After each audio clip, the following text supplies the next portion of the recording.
Right, guys, as you know, this part of the show is called Ordinary People.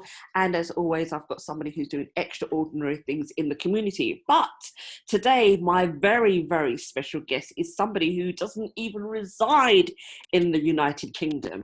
And I'll tell you a little bit about her. Her name is Sharon Batts, and she holds a diploma in social service work. And she spent 20 years supporting individuals with various special needs and their families. She's an avid volunteer and has held leadership positions with many community organisations. In 2015, she received a Governor's General Sovereign Medal, and she can tell us what that's for her community work. She works full-time in the field of emergency management. That sounds a little bit interesting. One of Sharon's many passions is her work to promote education and awareness regarding mental health illness and thereby remove the stigma and misunderstanding that often surrounds it. For nearly 40 years, she has waged a personal battle to overcome several mental illnesses. During her career in social services, Sharon also witnessed the effects of trauma and the many clients she supported on their paths to overcome issues such as addiction, homelessness, abuse, and violence.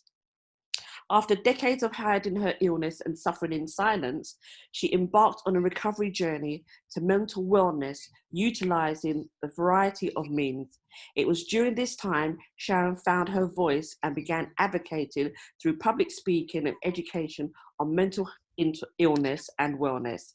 Her personal and professional experiences provided valuable insight into the darkness that can come from trauma, but also to the resilience each of us has to pursue recovering and make positive change. Sharon, welcome to the show. Thank you so much for having me. You're welcome. Thank you for agreeing to come on our show. So I'd like you to tell us a little bit about Sharon Back. Do I say back or buck? Back. Sure. Yes. Sharon Back. Tell us a little bit about Sharon Back, where she comes from, where's that accent from? We want to hear the whole shebang. Absolutely. Well, I live in Canada. I'm from a very small community in what's called Northern Ontario. Mm-hmm. So for reference, it's about a 25-hour drive from the city of Toronto. Mm-hmm. So quite a ways away up north. Mm-hmm. I am an auntie to a niece and 3 beautiful nephews, which is the highlight of my life. Oh, wow. I work, as I said, I work in emergency management, which is basically something I've been doing for about 20 years in different roles. And it is very unique. It's really about responding when there's natural disasters like fires and floods, tornadoes, things like that. And we help communities recover from that. So it's a big passion of mine. But social work was also a passion of mine, and I did that for a number of years, mainly with people with disabilities and what we call acquired brain injury, and lots of work on that. And I'm a volunteer. I'm a community volunteer with many organizations over the years, and I continue to do that now and try to just give back to the community. Yeah, I understand. So when you were young, what did you aspire to be? When you were a teenager at school, what did you aspire to be? I'm sure it wasn't social work. It wasn't social work. It was the helping profession. I wanted to be a registered nurse for most of my childhood and teenage years. Yeah. Then I discovered that I'm really not good at things like biology and chemistry and that scientific part of it. So I decided that social work was the better fit for me in terms of working with people as opposed to numbers. Yeah. Okay.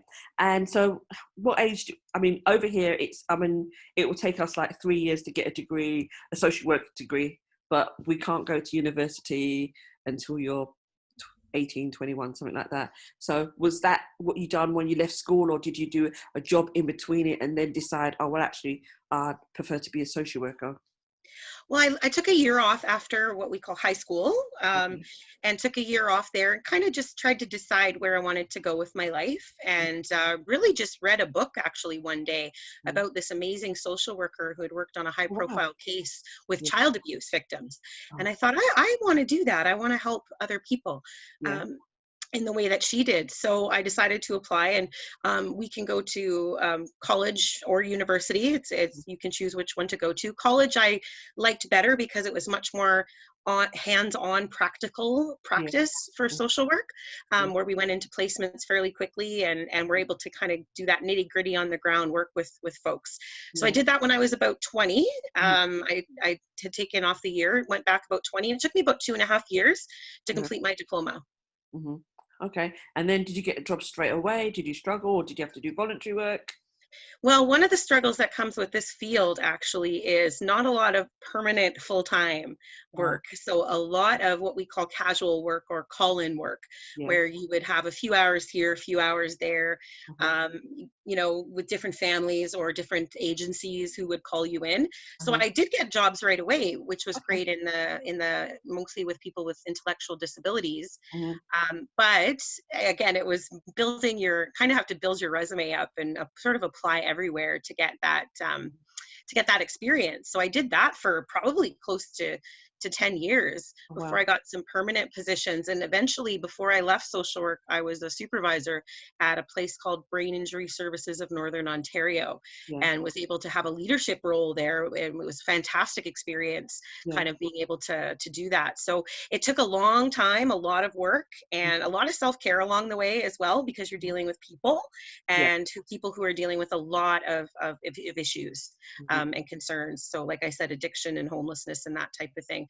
Yeah. A lot of abuse, unfortunately, within the disability field that still occurs, whether mental, physical, or emotional.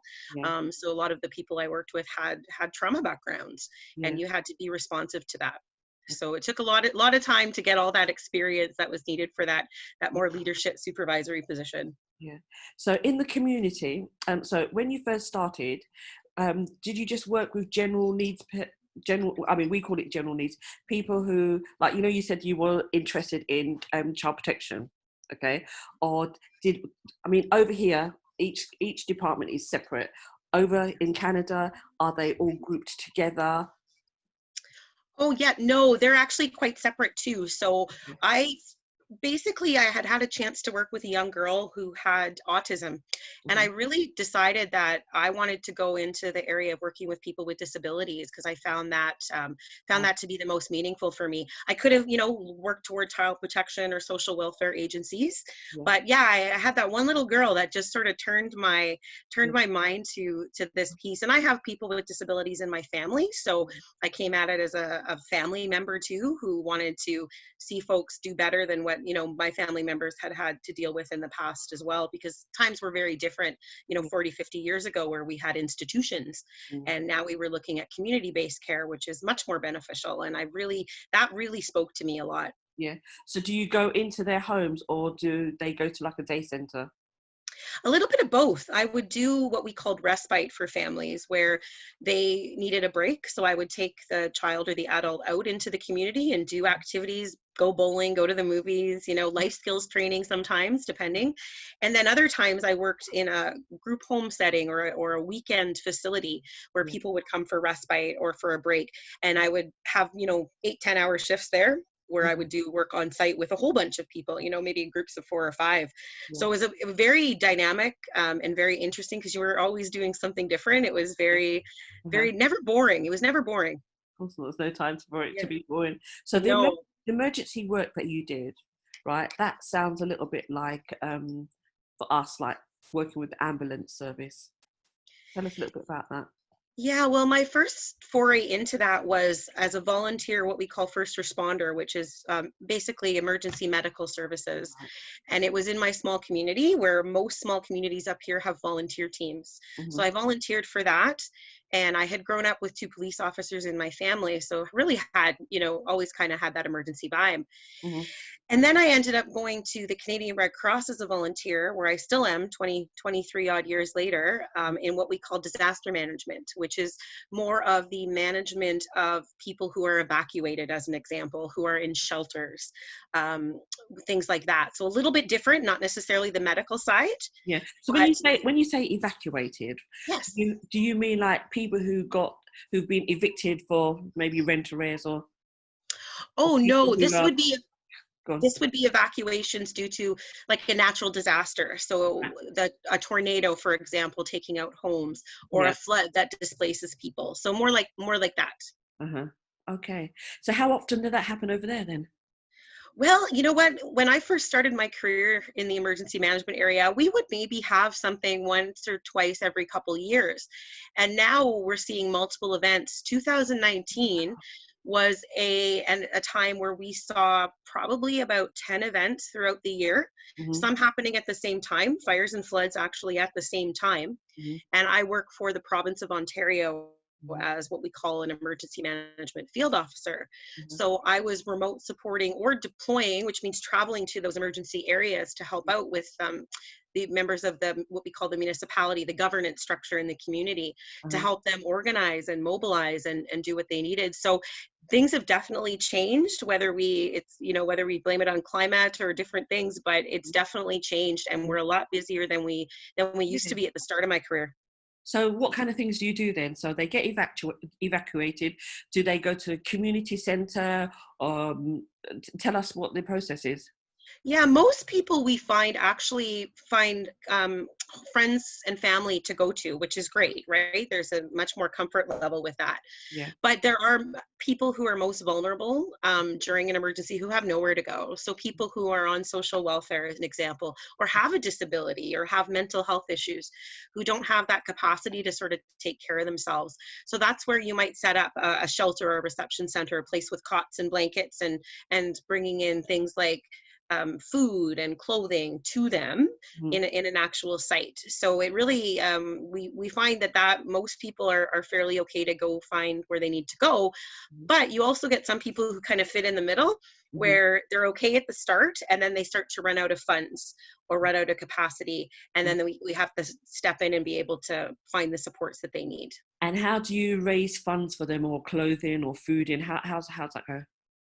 Well, we have a lot of charities and things we call non-governmental organizations like the Red Cross, Yeah. who will do fundraising supports for things like that. So what they call them appeals. And we had a very large event in Canada a few years ago, people might have heard of, called the Alberta floods, where there was floods throughout the province of Alberta.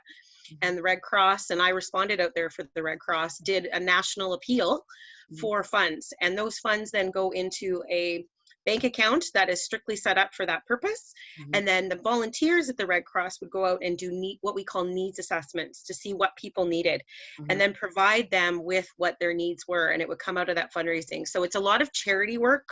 Salvation Army is another example, Yeah. groups like that who do a lot of the fundraising. Uh-huh. Mm. And they're amazing at it. They're amazing at it. Amazing at collecting, or Yes. just supporting. Both, Both. both. They have processes set up to be able to do a large influx of funds from donors.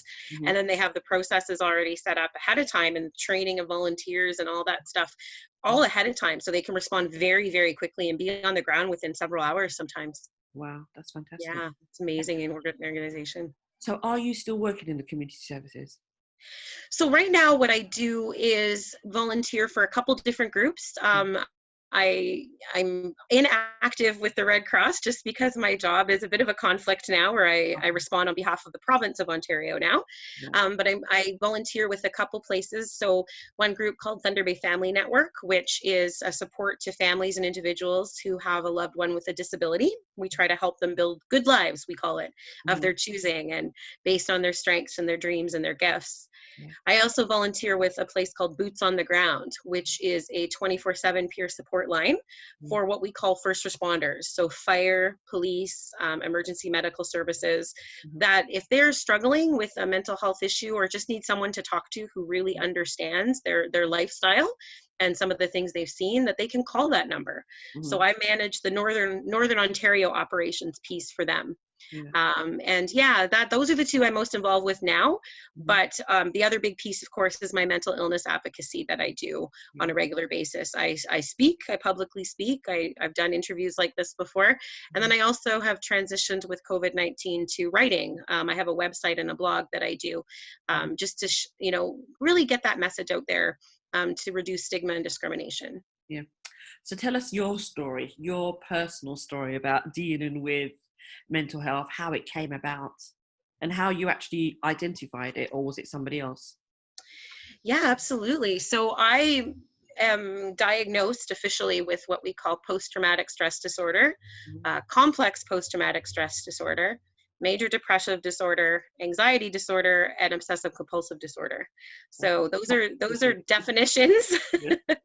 but they don't define me. I'm very clear on that. They are medical definitions, but they don't define who I am. They're just a lifestyle that I have to live with and have to manage. Yeah. It started when I was just before my 5th birthday. My baby brother died of sudden infant death syndrome in front of me. Wow. And so we had, and studies we know happen about adverse childhood experiences where the brain actually changes from trauma. And so I found myself very much growing up with thoughts and things that just didn't make sense, and activities like my obsessive compulsive tendencies that didn't make sense, but I honestly didn't know any different. I thought they were normal. I thought that everybody washed their hands for 20 minutes and flicked the light 3 times, Yeah. And then I started to realize as I got into social work and whatnot that something's not right. Hold on. So Yeah. that behavior started when you were 5 years old? 5 years old, yes. Washing your hands for 20 minutes?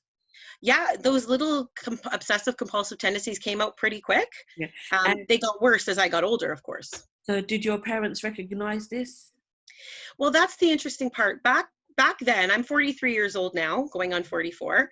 And back then, there was a conception that children are really resilient. Children bounce back very quickly. Yeah.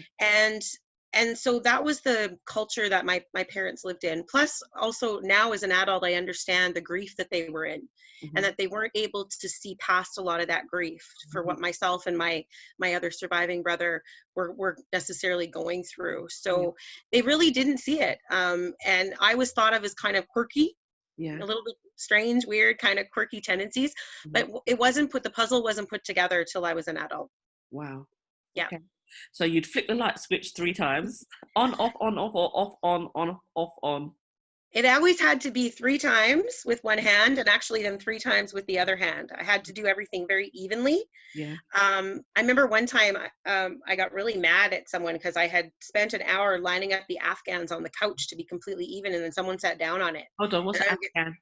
Sorry, a cover for the couch.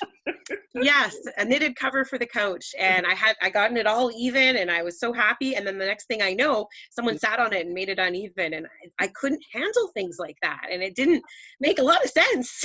Have you ever seen that movie? Oh my gosh. Oh, I can't remember what it's called, but it's with Julia Roberts.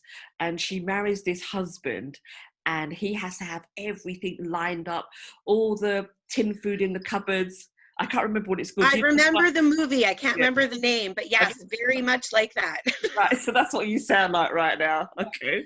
Yeah, so that's me. You're a teenager. Sorry, you're a teenager. Then did you realize that you had this obsession, or was it somebody else that diagnosed it? No, so as a teenager, I still wasn't diagnosed. I was getting worse, actually. I was starting to binge drink, binge eat a lot. Those are kind of 2 compulsions that I have to really watch for. And I started doing cutting of my hands and my arms and my legs. So at that time, I kind of, again, still felt like part of me was kind of in a fight with myself going, okay, this can't be normal. But at the same time, I don't know any different. And the only thing I know to get rid of this emotional pain I have is either to cut, drink, or eat. Right. And that was my teenage years. Absolutely my teenage years. So I didn't talk to anybody about it. I call myself one of the greatest actors of all time who's unknown, because I had the mask that you would not believe. I pretended to be like everybody else. And some of those quirks obviously were noticed, definitely. But I pretended to be like somebody else, or like and I would pick up on the ways other people were acting, and I would mimic it. I would more mimic it than I was actually feeling like that was me. I didn't know how to be. I didn't know who I was. So when you were cutting yourself, were you cutting your wrists? Not my wrists. I would do small cuts on my legs and my arms, just as it wasn't a suicide attempt or anything like that. What it was the release of emotional pain. So, there's things in your brain that start going off when you're in pain, in physical pain, and actually create a feeling of a bit of euphoria. And it was self-medication is really what it was. And so was the alcohol and the food, right? It gives off certain things in the brain that make you feel better. And that's what I was doing. I would just I would take my my arms and I would just do little nicks, but I had to see blood and there had to be a little bit of pain because that was the only way that I could actually get that feeling that I was Right. seeking. Yeah. Okay. I've never heard of anybody cutting their legs. So where on your legs were you cutting? Usually where you couldn't see if I wore shorts or something. So kept it very secret. So Yeah. like inner thighs was Mhm. one. And the reason I did that was because when I first started cutting on my arms, people could see the scars and wondered what it was. So I've realized very quickly I had Yeah. to hide this. So Right. yeah, inner legs was a big one for me. Yeah. And that became sort of my go-to for a lot of things. Uh-huh. And how long did that go on for? So that went on for probably, it was more episodes than it was a continuous thing. Mhm. So probably about 5 or 6 major episodes. And when I say episodes, I mean I would do it for a week or two at a time. And that was within a couple, probably 2-year, 3-year period. Yeah. And that was when I was really getting to the end of my being able to cope with what was going on inside my brain, Yeah. but still didn't realize I had a mental illness. But did this have anything to do with the work that you were doing? Because you was also working as a social worker, looking after people who had mental health problems. Was that traumatic, as well as your brother, passing away in front of you? Was that part of the trauma that you experienced as well? So the part with working with people, what I found with that was that caused more anxiety and depression than it did the cutting episodes. Okay. I would find myself having to call in sick to work. I just could not get out of bed. Uh-huh. I couldn't shower. I couldn't go through the rituals I needed to go through with my Uh-huh. obsessive compulsive tendencies. And if I couldn't do the rituals, it means I couldn't work. I couldn't get out Right. of the house. I Uh-huh. have to do those rituals. How many And rituals did you have to do? The lights, the hands. so so the lights the hands thing kind of got better as my childhood went on into teenage years, and then what started happening was the rituals of personal hygiene rituals. So if I had to have a shower, I had to do things in the exact same way Yeah. throughout that shower. As an example, I had to have my clothes in a certain place, Yeah. I had to bathe a certain way, and Mhm. then I had to have those exact things happen. So if, for example, I woke up late and was running late and Yeah. couldn't do them, I couldn't function. Right. I couldn't function. So the number 3, did that continue, or did the numbers changed? Number 3 is still a thing for me. Yes, Yeah. yes. Number 3 is still a thing. Yeah. For some reason, there's something about that number that just is part of my brain. Yeah. So, all right, just talk us through a morning when you get up. So you get up, and I want to hear the number 3 in it. So you get up, you go to the bathroom. Yeah. So, okay, yeah. And every day is different when I get up, obviously, but a kind of a regular day is the first thing I do is I do a check-in on myself, to be Yeah. honest. Yeah. How am I feeling today? Like, can I get out of bed? Am I okay? Mhm. And then I have to make sure that I take I have to check my phone. That might be an addiction for a lot of us nowadays, but Oh, mhm. I have to check my phone, see what's going on. Yeah. And then I have to get up. I have to leave my room. And when I leave my room, as an example, I have to touch evenly. This isn't a 3, this is a 2 thing. I Okay. have to touch with one hand the doorknob, and then I touch the doorknob with my other hand. So I have to have an even feel Yeah. to things. Mhm. Um, and then when I get in the bathroom, I definitely still have to consciously be aware of how long I'm washing my hands. So that's a really, really important thing. Mhm. A 1-3 thing that I do is when I brush my teeth, as an example, Yeah. I do each area the 3 times. So that's one of my 3s still. And I just do it automatically now. I don't even think about it anymore because I've given up trying Yeah. to change some parts of me. And some things are just the way I am now. But Mhm. that's definitely a 3-1 for me. Yeah. And then, like I said, I have to make sure I get dressed. I have to feel like I look a certain way before I go.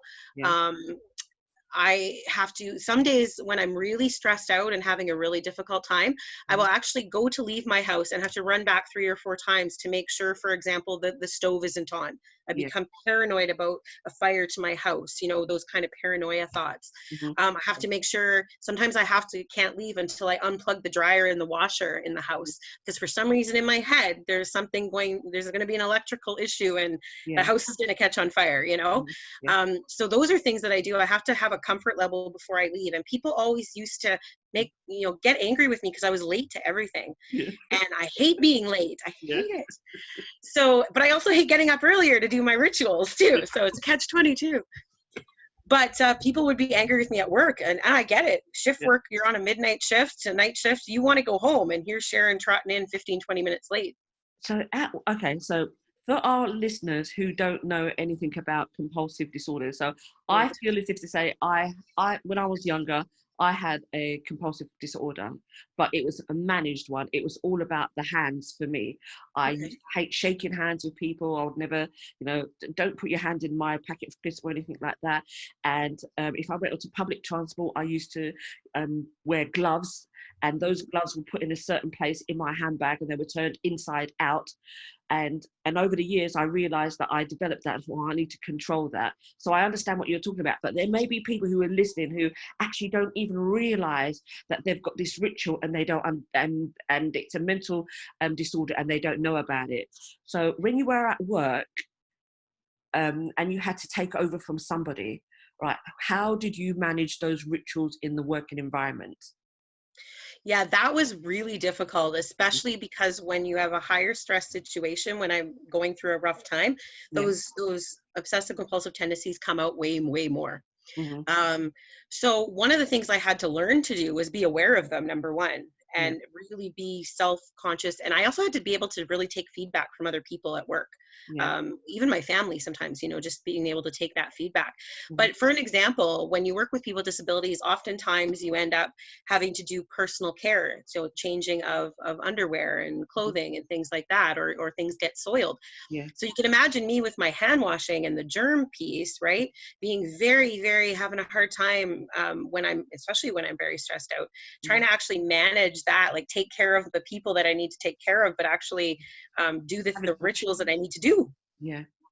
So did that freak you out, or because I mean, if you go to the toilet for 20, if you go to the toilet for 20 minutes, people are going to think, where on earth is she? It doesn't take her that long to go to the toilet. So Yeah. did your work colleagues know that you had this, this thing about washing your hands for 20 minutes? No, I hid again. I was still hiding Yeah. as much as I could that mask. A Mm. few of my close friends and close coworkers I started to open up to a little bit, like, Yeah. this is kind of why you see me kind of be this way. But Yeah. I was very much closed off. So Yeah. what I had to do was be very conscious of I was doing it, make sure I wasn't in there for 20 minutes, Yeah. and then have to, I call it train my brain. I had to train my brain to turn off that obsession, which was really hard because I could get fixated on it and keep Yeah. thinking to myself, I have to go back to the bathroom. I have to go back Yeah. to the bathroom, wash my hands. And that's when it becomes a disorder, is when it's interfering with your daily life skills, right? And your ability to function. We all have rituals and Yeah. things we do, but when Yeah. it's impairing your ability to do something, Yeah. that's when it becomes an issue. So more and more as I was going through that, I was starting to, by this time I had been diagnosed with depression at least, Right. and had that. So I Yeah. knew I had at least a mental illness. Mhm. But in a way it was a misdiagnosis, because it really was, they had missed the trauma piece, right? Okay. But I was on medication, and I was starting to be able to kind of do some of that cognitive work with my brain, Mhm. but it was very difficult. But I hit it. I really absolutely hit it. A lot of my coworkers to this day didn't know what I was kind of dealing with on the inside. So what was the catapult that made you decide, well, actually, now I need to let other people know that this is the disorders that I have, and I need to go out into the community and speak about it and support other people and help them, and let people become more aware of people who, like you, who function, as well as you possibly can with an underlying illness. When did you decide this is what I'm going to do? So there's two pieces to that. One, I was at a place where I had gotten the right diagnosis of post-traumatic stress disorder and Right. got the right therapy, Yeah. finally. Yeah. Something called eye movement desensitization reprocessing, Mhm. which I would urge anyone to take a look at. It's a very phenomenal thing for many of us. It doesn't work for everybody, Mhm. but that getting that treatment really helped me be more solid and stable.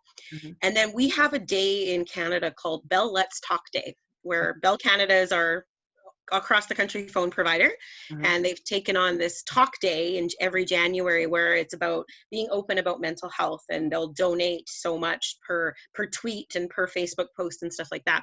Mhm. So in 2016 I wrote a poem, Mhm. and I wrote a poem called What I Want You to Know. And I Mhm. really was just sitting there that day thinking, I want people to know that this is who I am. And the fact that I have I have a full-time job. I'm a good family member. I'm a good auntie, I'm a good friend, and I do community work. But you know what? This is what I live with. Yeah. And other people are really dealing with it in silence, which is wrong. And I just had this overwhelming need to say, you know what? It's time. It's just time. Yeah. And I had built up, I think, a fairly good Yeah.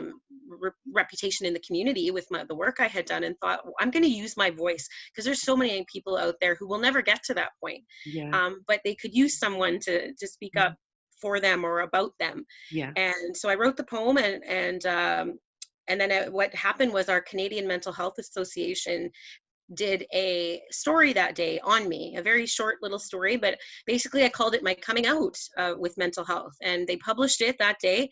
Yeah. And the response I got was phenomenal. I was so scared. Wow, fantastic. So scared. I almost pulled it. I almost told them to pull it the night before. I was that terrified. And I said, no, you got to do this. Like, this is the right thing to do. Mm-hmm. So they published it, and I got this response, and I thought, you know what, this is something I need to do. So I started speaking. Yeah. I started being open. I don't, obviously go up to people and say, hi, I'm Sharon and I have PTSD or anything like that. That would be weird. But when people ask me about, or get to know me, or I use my social media as another way too, and to promote it. And then I started getting questions about speaking. So I've spoken with I've done presentations to students, to local police services, all, community services organizations, and that thing, just shared my story.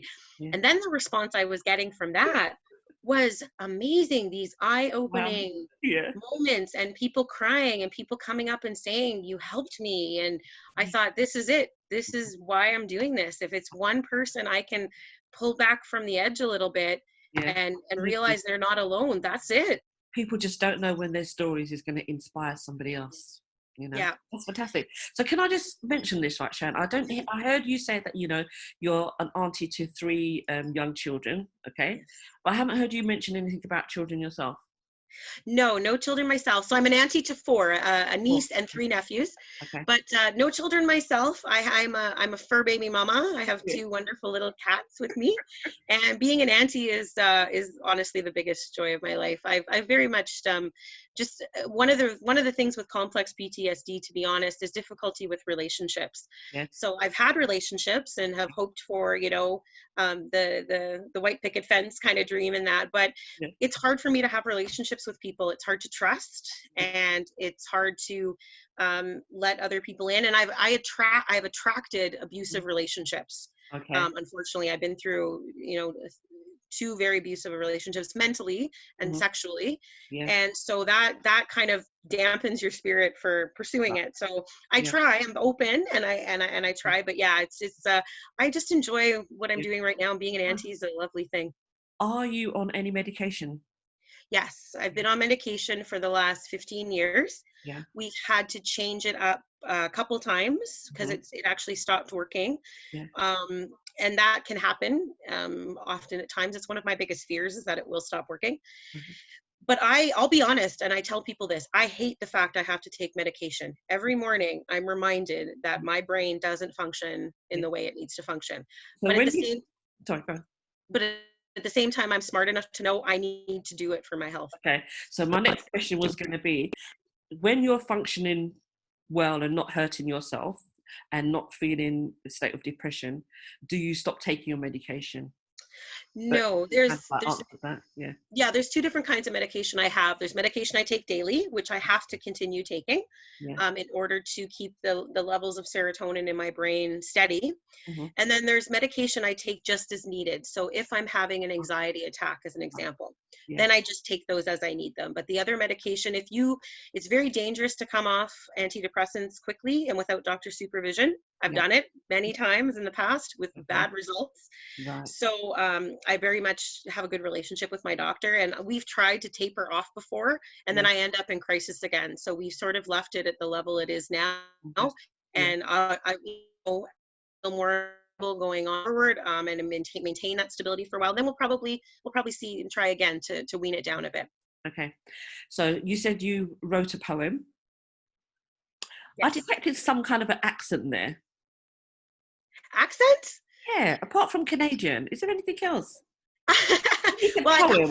I come from a little bit of French, a little bit of Slovak, and a little bit of Danish, so there could be little bits in there somewhere. Yeah, I thought I heard like a little bit of an Irish accent, but maybe because it's all mixed up together. Okay, so Could be, could do you be. do much writing? Do you do any blogs or anything like that? Yeah, so my website is primarily for my poetry and my blog. Right. And I try to blog about once a week. Mm. I found that with COVID and Yeah. the pandemic, I Yeah. couldn't go out and speak, right? And Right. I need that connection with people. So I thought, what's another way I can do this? Yeah. I've wanted to be a writer since I was a kid. I love writing. I love reading. Yeah. You know, and I thought, why don't I just take it to this platform? Right. Um, and do it, and it's been gotten a lot of good feedback from people look forward to them, and Yeah. I try to really chronicle my life, Mhm. and but give people the truth, but give people hope Yeah. and show them the tools that I use, because there's Yeah. a number of tools that I use on a regular basis, and I'm learning more all the time. Hmm. This is the, you know, probably the last 10 years is the most stable I've been, and probably the last Yeah. year, you know, is the most stable I've been in a while. So Mhm. I really want to share that stuff with people, because it is very different for each person. So if I can, you know, just put this stuff out there in the Mhm. world by writing and sharing and getting, it's therapeutic for me because it gets things out of my head, Yeah. which is very important to me, because if you bottle things up, that can cause stress and anxiety. Right. So it uses the creative part of your brain. It's like people Mhm. who do painting and crafts and things like that. That creative part of your brain is so important to use. Right. Okay. So, what's next on the agenda for Sharon? So Sharon is She's writing. She's writing her blogs. Right. She's got a website. She's writing her blogs. She's writing her poems. Yeah. yes, yeah, When, that's going to continue. what else will you do? Write a book? I honestly, I've thought about writing a book, and I think what I'm going to do at some point is use the blogs to build the book, if you Mhm. will.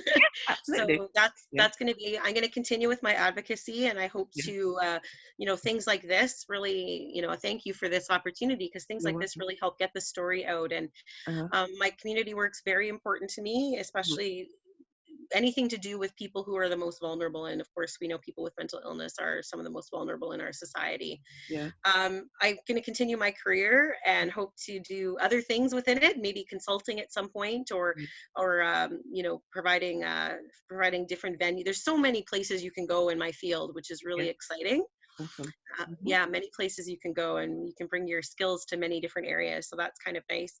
Yeah. And then I mean, the biggest thing for me is continued recovery. So Yeah. continued wellness. I go to the gym as often as I can.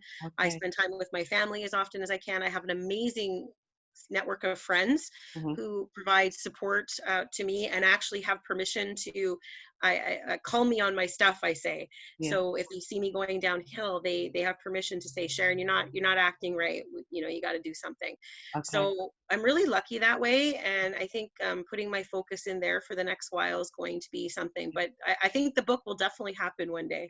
Fantastic. Well, you sound like you've got a very good support network around you, which is probably highly important, Yes. especially in the kind of work that you do, because you yourself is suffering from some form of mental health illness, and then you're working with people who have got other forms of mental health illness. So it's like you're around it, maybe 16 hours a day, and sometimes you might be questioning yourself and you're not realizing. But if you've given your friends permission to say, well, hey, this isn't you, and it helps you to check in and make sure that, I'll take my tablets or go to Yeah. see the doctors or something. Yeah, that's a big part, is self-awareness. I tell people that all the time. Mm-hmm. Um, and I also want to say, when we talk about a network of support, Yeah. I know I'm very lucky, Yeah. right? I'm privileged in the fact that I have been able to do certain things, but there are so many in our society Yeah. who live with mental illness who don't have the luxuries that I have, who don't have support systems or family around them, didn't have the ability to do the education and have the careers, you know, the two careers that I've had Yeah. and continue to have. So that's a huge part of it. We need to recognize that there's different layers of that are out there for people, Mm-hmm. and I want people to see me, but I also want people to understand that I know I'm lucky, Yeah. and that we need to look at a lot of those folks who aren't as lucky as we are, who aren't as privileged as we are. So if there's anyone out there that's listening who is suffering in silence, what advice would you give them? I get that question all the time. I really do. And I find it for some reason a difficult question to answer because it is so individual, right? It's Right. it's very individual to the person. Yeah. But what I will say and what I always say is if you're dealing with this, reach out. You may get 4 or 5 people who dismiss you. Hmm. And that's the reality. And we need to know that that's the reality. But keep going because you're going to find that one person who's going to listen. There will be that one service provider or that one person or the guy at the coffee shop who's just going to sit and talk with you about it. Hmm. And you will find that person. So I always tell people, I know it's hard to have hope. I've been hopeless. Yeah. I've been down at the bottom, but I always kept trying. I always kept trying. And that's what I encourage people to do as much as you can. It's baby steps sometimes. If Yeah. you can, if you can only just get out of bed today, Hmm. there you go. There's your victory. Yeah. And applaud yourself for that. Yeah. Right? Applaud yourself for that. So give yourself a break. Yeah. Recognize that there is help out there. And even though you might get knocked down many times as you're looking for it, please don't give up because you are important Hmm. and your life is worth so much. So just that's what I would say to people is don't give up. Can I just ask you one more? Yeah, One, when you were working in social services, social services, social services. yeah, and you were working with people who had mental health problems, did you ever reach out to any of the professionals for For myself? yeah, yeah, Oh yeah, advice, absolutely. yeah, and Yeah. advice. So during as I got, treatment as I got older and I was going to many different professionals because they kept misdiagnosing me. And finally, when I got the trauma diagnosis, yes, I was working and I was also seeing a social worker. I was seeing my doctor. I was seeing a psychologist and a psychiatrist kind Hmm. of all at the same time a little bit. So it was a little overwhelming at times, but yeah, and I did that. I did that throughout my career and I still do. I still see a therapist. I meet her every once a month for what I call the tune up. Okay. She's there if I need her more, but I know that I need that connection with her every little bit to Yeah. keep that tune up in my head going. Mm. And if I need her more, she's there. So Yeah. yeah, it's for me, that's part of my toolkit. That's part of the toolkit I use for recovery as I continue to see someone. All right. Well, thank you very much for sharing your story, Sharon. Lovely to speak to you. Can you just tell our listeners what your website is, just in case somebody wants to go and check you out? Absolutely. It's ptSDstoriesfromtheedge.com. And I Say hope that again. sorry, ptsdstoriesfromtheedge.com. Wow. I know Right. it's a handful. It's a Yeah, it mouthful. is. Yeah. Well, I'll say thank you very much and I wish you all the very best in sunny Canada. Thank you so much. And I hope you have a wonderful day. Thank you. Bye. Bye.